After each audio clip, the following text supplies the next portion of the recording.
झालं काय विषय?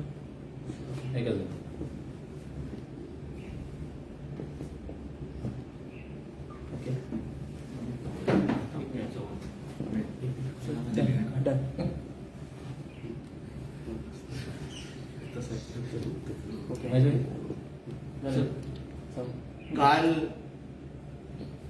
परवा रात्री मी नागपूर ते मुंबईच्या फ्लाईटमध्ये होतो आणि तिकडे काही मुंबई काँग्रेसचे नेते मंडळी माझ्या आजूबाजूच्या सीटवर बसले होते आणि त्यांची धारावी मध्ये निघालेल्या मोर्चाच्या संदर्भात चर्चा सुरू होती आणि एक वाक्य जे एका मुंबई काँग्रेस नेत्यांनी उच्चारलं ते धारावीच्या मोर्चाचं विश्लेषण अतिशय योग्य पद्धतीने करतं. त्यांनी आजूबाजूच्या नेत्यांना विचारलं, अरे उद्धव जी मोर्चा क्यों निकाल रहे हैं? बंगले पे अभी तो फोन आया नहीं क्या? फोन आ जाता तो फिर सेटलमेंट हो जाती. ह्या एका चर्चेमध्ये कालचा निघालेला धारावी बचाव मोर्चा नव्हता, पण मातोश्री बचाव मोर्चा तो काल धारावीच्या निमित्ताने निघालेला होता.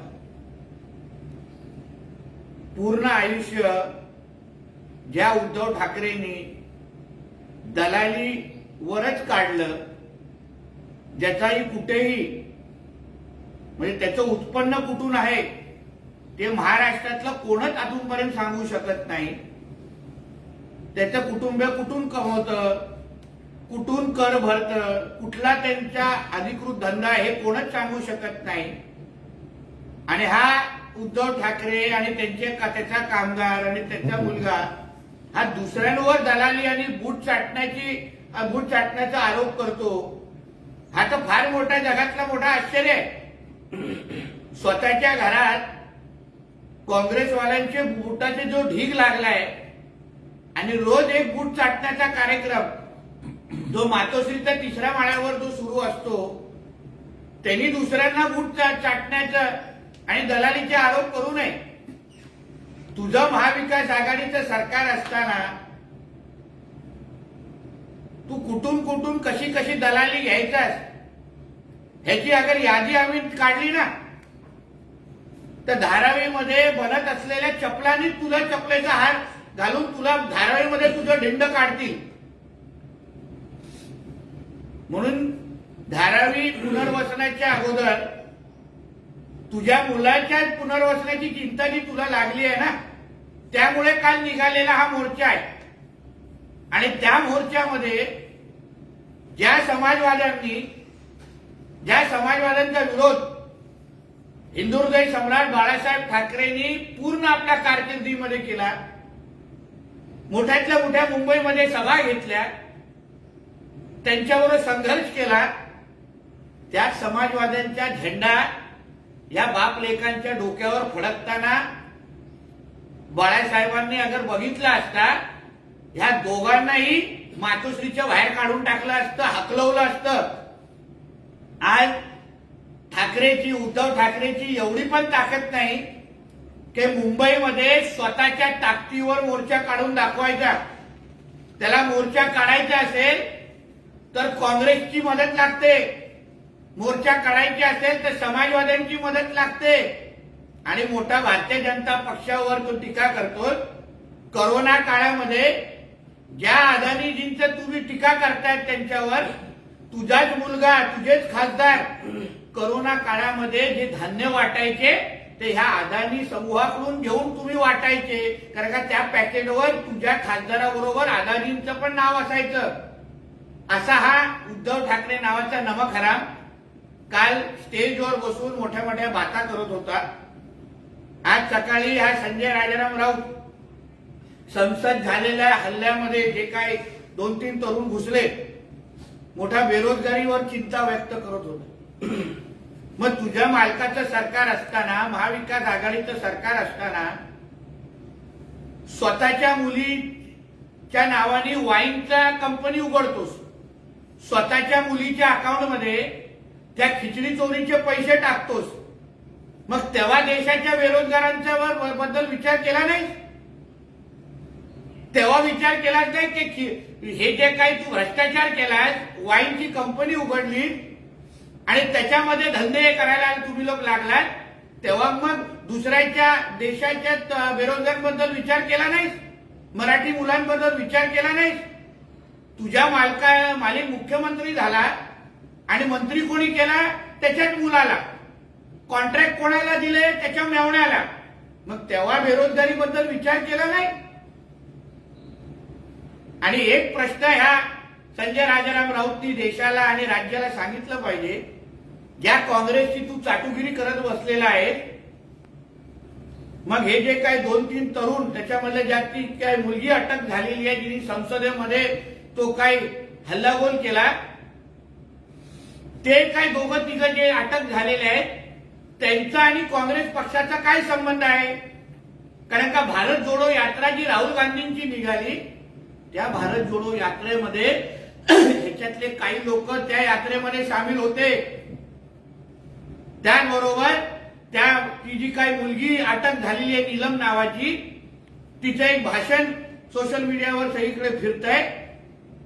त्या भाषणामध्ये ती फक्त भारतीय जनता पक्षाला शिवाय घालते, टीका करते, पण काँग्रेस असो आणि अन्य लोकांच्या बद्दल चांगली बोलते.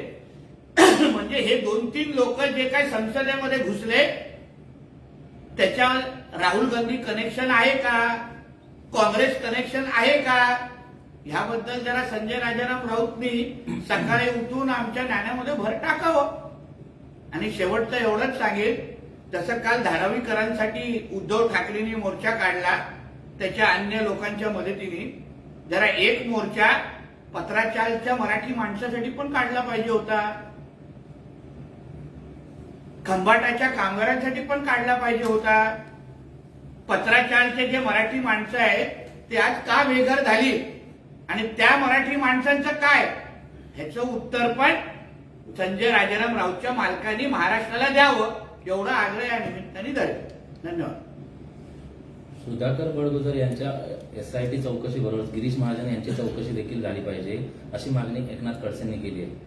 तसंच माझ्यावरही दाऊदच्या बायकोशी संभाषण झाल्याचा आरोप करण्यात आला होता, असंही ते म्हणाले. आता फोटोच्या माध्यमातून महाजन यांना मलिन गुप्ताशी याच्याशी संबंध दिसल्याचं असं सांगितलं जातं. आणि कुठला फोटो कुठला आहे? तो जो काही व्हिडिओ आम्ही लोकांनी सभागृहामध्ये दाखवला, तो बडगुजरच्या स्वतःच्या नाशिकच्या फार्म हाऊसचा तो व्हिडिओ आहे आणि तिथे तो सलीम कुत्ता आलेला. बाकी जे हे काही जे महाविकास आघाडीचे लोक जे बोंबलत आहेत ना, त्याच्याशी आणि त्या व्हिडिओशी काही संबंध नाही. आमच्या गिरीश महाजनजींची आणि ह्या लोकांची काही संबंध नाही. म्हणून उगाच या दहशतवाद्यांना संरक्षण देण्यापेक्षा, दहशतवाद्यांची बाजू घेण्यापेक्षा या बडगुजर सारखे देशद्रोहींना अटक कसं होईल यावर खरं म्हटलं तर भाष्य करायला हवं. साहेब, मनोज जरांगे सभा घेतात, 12 ते 3 निर्णायक बैठक होणार आहे आणि ते ऍक्शन मोडमध्ये आहे. 24 डिसेंबर नंतर राज्य सरकारला थोडाही वेळ दिला जाणार नाही असं म्हणतात. मी असं कुठलं अधिकृत स्टेटमेंट ऐकलेलं नाही. त्यांची सभा होऊन दे, त्या सभेच्या नंतर आम्ही भाष्य करू. साहेब, महाविकास आघाडीचं सरकार पाडण्यामागे अदानीचा हात असल्याचा संशय नाव न घेता काल उद्धव ठाकरे यांनी व्यक्त केला. स्वतःचा नाकारतेपणा लपवण्यासाठी, स्वतः किती मी मोठा नालायक असलो तरी चूक माझी नाही हे दाखवण्याचा प्रयत्न काल उद्धव ठाकरेंचं होतं.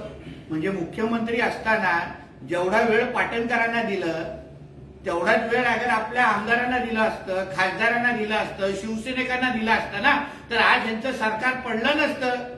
म्हणून स्वतःचा नालायकपणा, स्वतःचा नाकारतेपणा कोणाच्या दुसऱ्यावर टाकू नये. संसदेत हल्ला झाल्याच्या बाबतीत संजय राऊत असं म्हणतात की गृहमंत्री संसदेत चर्चा करायला तयार हवी होती, तसंच चर्चेपासून ते का पळ काढतात.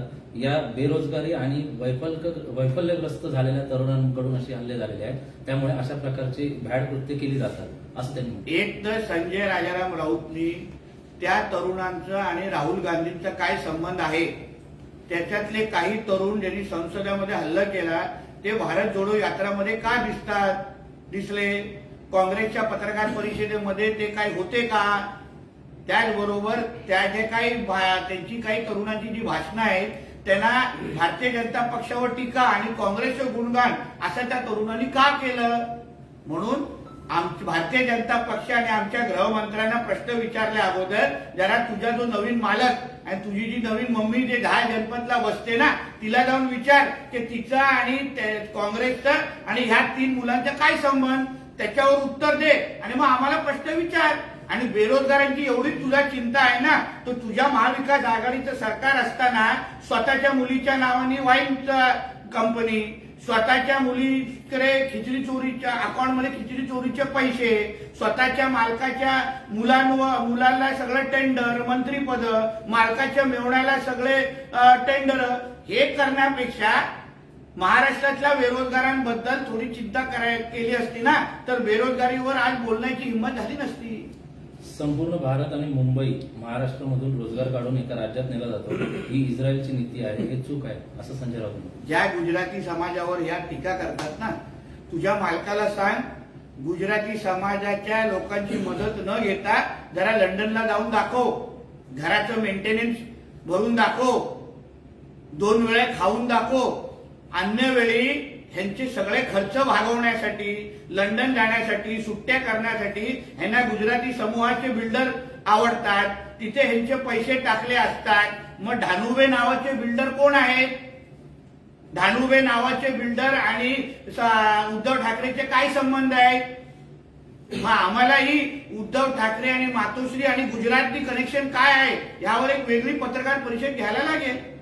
संजीव ठाकूर यांना ललित पाटील प्रकरणामध्ये निलंबित करण्यात आलेले नाही. फडणवीस यांनी चुकीची माहिती सभागृहात दिली असा दावा सुषमा अंधारे यांनी केला.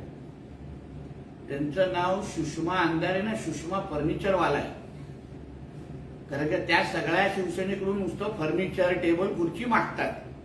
म्हणून सुषमा फर्निचरवाला ताईंना मी सांगेन तुमच्या आरोपांमध्ये किती दम आहे ना. तुम्ही बाहेर बोंबलण्यापेक्षा तुमच्या आमदारांना, तुमच्या विरोधी पक्षांना ना सभागृहामध्ये बोलायला सांगा, विचारायला लावा. तरच मग सुषमा फर्निचरवाल्यांच्या स्टेटमेंटला काय अर्थ राहील. साहेब, संसद घुसखोरी प्रकरणात मोठी बातमी समोर आली आहे. पोलिसांनी राजस्थानमधून सर्व आरोपींच्या मोबाईलचे पाठ जप्त केलेत आणि मोबाईलचे तुकडे जळालेल्या अवस्थेत आढळले आहेत आणि घुसखोरीचा मास्टर माइंड ललित झा याच्याकडे हे सर्व आरोपींचे फोन होते. मला असं वाटतं आमचे गृहमंत्री अमित शहा साहेब कोणालाही सोडणार नाही. आमचं सरकार कोणालाही सोडणार नाही आणि परत आमच्या संसदेकडे वाकड्या नजरेने पाहण्याची कोणाला हिंमत राहणार नाही. अशी ठोस कारवाई आमचे अमित शहाजी करतील असं माझा ठाम विश्वास आहे. सर, तो व्हिडिओ जो सलीम कुर्ताचा करतोय तो 2019चा नव्हे तर 2017चा होता का. ती SIT मध्ये बाहेर येईल. हा, मग 2017चा होता तर त्यावेळेला शिवसेना भाजप सोबत होती. मग त्यावेळेला भाजपने अशी भूमिका का घेतली नाही. मला असं वाटतं हे काही प्रश्न आपण SITच्या चौकशीसाठी थांबलं पाहिजे. कारण आता चौकशी सुरू आहे. जास्त माहिती आपण बाहेर देऊ शकत नाही कारण का त्या माहितीचा प्रभाव चौकशीवर पडू शकतो. म्हणून SIT चौकशीमधून जी माहिती येईल त्याच्यावर आपण बोलू. दिशा सालियन प्रकरणामध्ये आपण अनेक वेळा मागणी केली होती की SIT चौकशी आणि ती आता नुकतीच मान्य झालेली आहे. आपण सुरू झाली. आपण त्या संदर्भात पण स्टेटमेंट केलं की आम्ही त्या संदर्भात काही माहिती. माझं असं म्हणणं आहे की दिशा सालियनच्या आई वडिलांची 2 दिवसा अगोदर स्टेटमेंट झालेली आहे. लवकरच टप्प्याटप्प्याने जे जे संशयित आरोपी आहेत आदित्य ठाकरे सकट त्या सगळ्यांची चौकशी होणार आहे आणि दूध का दूध पाणी का पाणी होऊन जाईल. अधिवेशन काळात आपण आरोग्यमंत्र्यांची भेट घेऊन सिंधुदुर्ग बद्दल काही प्रश्न मांडलेले आहेत. काय आश्वासन. आरोग्यमंत्र्यांच्या दालनामध्ये माझ्या मतदारसंघाच्या संदर्भात जे प्रलंबित पदं आहेत, रिक्त पदं आहेत, कॉन्ट्रॅक्ट वर काम करणारे कामगारांचे प्रलंबित पगार आहेत, त्याचबरोबर आरोग्य रुग्णालयाची जी काही दुरावस्था आहे, PHC सेंटर सगळ्याची जी दुरावस्था आहे या संदर्भात माझी सखोल अशी चौकशी झाली. संबंधित सगळेच प्रमुख अधिकारी समोर होते त्या सगळ्याची सत्य परिस्थिती मी त्यांना सांगितली. मी त्यांना सांगितले की खालचे अधिकारी जे काम करतायत कदाचित त्याची खरी माहिती वरपर्यंत जात नाही असं सगळ्या आमच्या जनतेची भावना आहे. आणि कामगारांच्या अगर तुम्ही रिक्त पदं भरणार नसाल आणि कॉन्ट्रॅक्च्युअल कामगारांचे अगर पूर्ण पगार देणार नसाल तर ते 100% योगदान त्यांच्या कामाला देणार नाहीत.